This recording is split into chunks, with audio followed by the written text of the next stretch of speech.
It's Movie Time is brought to you by the Gateway Film Center, 1550 North High Street, Columbus, Ohio. Further details and showtimes online at gatewayfilmcenter.org. The award-winning It's Movie Time is produced by John DeSando. Listen to the show and read reviews online at WCBE.org. I'm John DeSando. I'm Hope Madden. And this is It's Movie Time. And Hope, John. we're in election time. We are. It's, we're just looking at the nominations. So, fortunately, we get our brand's Crisis, a new film starring Sandra Bullock as a seasoned political strategist asked to come down to Bolivia to help with a campaign. Yeah. Is this a helpful movie for election time? No. Oh, no.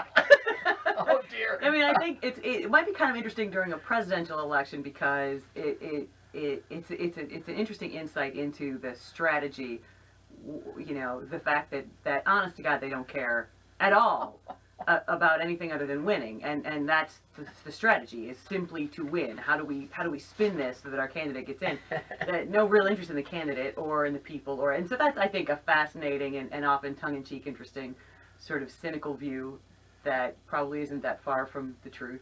Now, this is from a documentary by Rachel Boynton, and the term, is it Carville who uses the term "no wrong but losing"? Yes. Okay, because that kind of... Yeah, the documentary followed James Carville and his team of strategists as they went to Bolivia, I think in 2002, right, for that particular election. And the fact is, their candidate, the candidate that they got into office, then shot a bunch of Bolivians and was extradited to the United States, where he's living peacefully. Wonderful! I didn't know that. Yes, so it was a very powerful documentary. A lot of mirth and merrymaking as you watch their strategies, and then the end, it's like, and then look what happens, and then look what happens. It's so I think for me, one of the reasons that the film tried too hard to have a heart. Yeah, I mean, you had it said, I think, in your review, it must have been from Mad Wolf, in which you said that it was unclear what it was. Yeah. Comedy, political satire, or what, it just seemed to be lost, and I'd have to agree. One of the features of the film that I really like, I always like him, is Billy Bob Thornton. Yeah, he's always good. He's bald and smarmy and and lascivious and everything else, but he has beaten Jane, that is Bullock's character, about 3 times already at least, in campaigns. So she's coming out of retirement to go after him. Yeah, that's the draw for her. It's not the election. It's not the campaign. It's not the team. It's the fact that I think his name is John Candy. No, that can't be right. Pat Candy. Pat Candy. Yeah, right. Pat Candy is the opposing team's strategist, and she's just determined to beat him. Look at, though this is not the greatest film in the world, but if you want to see two really fine actors together, Sandra Bullock and Billy Bob Thornton, when they're sitting together, I'm in heaven. Yeah, it's true. They have their banter is so well written and so well played. And it's funny. I'm not a big Sandra Bullock fan. I have never been a big Sandra Bullock fan. And I remember one time I was particularly impressed was in the movie The Heat. I remember thinking to myself, she plays a great straight man opposite Melissa McCarthy. Like, she did a really fine job. And so I wonder if that's what it's like. If you pair her with the right person, she rises to the challenge. Because she does in this. The scenes with the two of them together are really outstanding. Or when she's by herself in Gravity.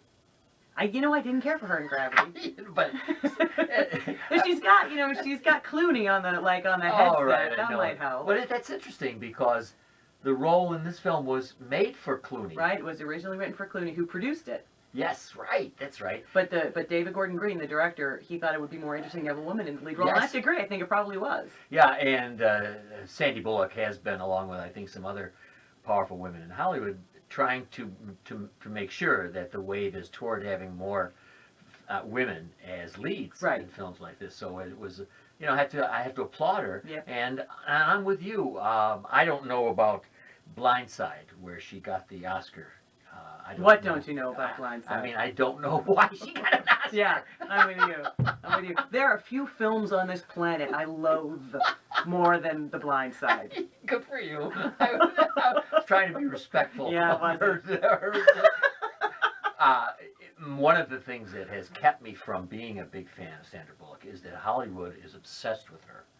front of People magazine for the most beloved da da da, Mhm. and you can bet it'll happen again. And I just didn't see the performance that fit that, other than that she's got the kind of persona that they like, girl next door, Right. um, and she fights her way and all that. So that's why I took to this film a little bit better than any other that she's done, because I liked even the over the top pratfalling Sure. and her depression and all that, which was really seemed contrived. Yeah, I agree with you. I think the problem that I had with it, and a lot of it was I was disappointed in the direction. I really am a fan of director David Gordon Green. Yes. I like a lot of his. I love Pineapple Express. Pineapple Express. And I love his smaller films like George Washington and All the Real Girls. I mean, he can be a wonderful director. And then, but I felt like he couldn't find a tone with this. And when it was a comedy, even if it was a very cynical comedy, which I was hoping it would be, I thought that it was Scoot McNairy, for example, is great. Oh, right. As just this Oh, you very just like to say superficial. his name. I do like to say his name.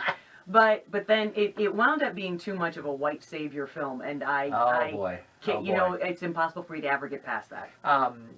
First of all, Pineapple Express is terrific, but also Prince Avalanche. I do love Very Prince quirky Avalanche. little film. Mhm. So Green is an accomplished director, Mhm. and not every director gets every film right. Nope. And I would have to say yes, it's uncertain here. About where exactly they wanted to go. When it's working, it works fine. Now, one of the ways that I thought the film failed is the way it treated the Bolivian people. Yeah.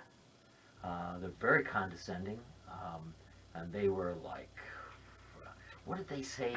One of them said it's like trying to herd 200 Apaches or something.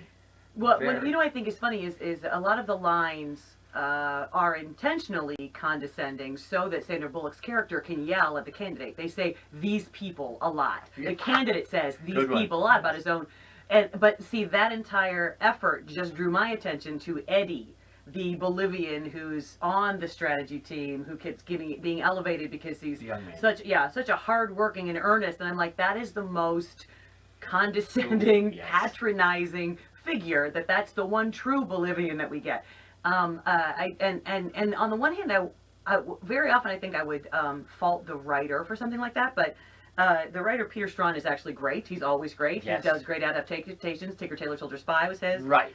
He also wrote Frank, which is a brilliant Michael Fassbender movie that all people should yes. see. Yes. So again, I feel like I'm gonna blame the director. Yeah. All right, let me think for a second, because I had. I'll tell you, one of the things that I appreciated in the film was to look at the dirty side of political strategy. Mm.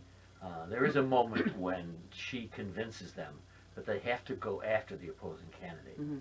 And in other words, they have to dig Fight up dirt. dirty. Yeah, Mhm. fight.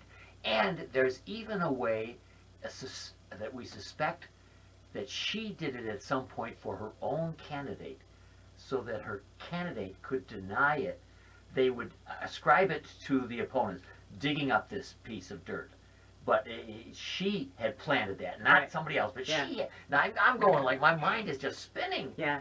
with the strategies of doing this. So Yeah, that I agree with you. Those when they could shine a light on that kind of underhanded strategizing, and it's mostly Sandra Bullock's character and Billy Bob Thornton's character. Even the rest of their team are unaware of some of the things that they're doing. That is fascinating, and it's very well done. It's very well done. You know what I like too? I like the fact that she didn't come on brilliant. Yeah. It was a very slow process. First of all, she was depressed and falling down and carrying some kind of an oxygen tank. Yes, she with her. was. And then she always had this big bag of chips.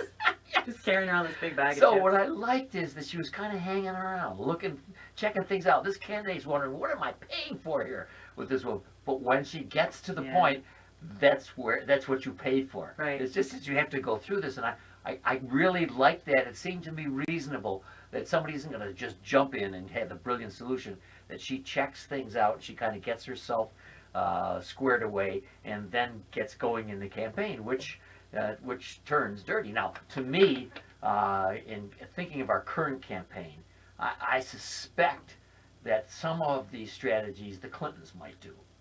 I mean, that's just the way I feel. That some of this stuff is so manipulative. You're right. That I just and Bill Clinton is one of my big heroes. I think he's one of the most brilliant political strategists in the last century. But I do not believe, as many in the population believe, that they are beneath doing some of the things that we see in this film. And of course, Carville worked on their campaign. Sure, yeah. Yeah. Well, a lot of what happens is very, I think, Karl Rovian. A lot of the good. Thank you choices for that were reminding me made, of that. you're like, oh, wait a minute, that sounds familiar. Excellent. Karl Rove, I forgot all about it. I mean, he is more powerful than Carville, wouldn't you think? Oh, I would think so, yeah. And I think, because in the film itself, the candidate doesn't make a lot of decisions. So that's what made me Right. think of, it's the puppeteer, it's the puppet master, and Yes, who is good, that? good And one, I think, good one. All right, Hope Madden. Our Brand is Crisis is the film. It stars Sandra Bullock. What grade would you award it? I'm going to give it a C. All right, you will give it a C. And I'm giving it a B minus, you can tell, just because Billy Bob just titillates me. And thinking of the Clintons, who are some of my favorite people in our culture, is so. So if somebody goes to see it, there are a lot of flaws in it. It's not a David Gordon Green movie that you would have expected, but you won't be wasting your time, and it'll perhaps confirm things that you've already thought about the political process. Teach you some good quotes, anyway. Oh, it does.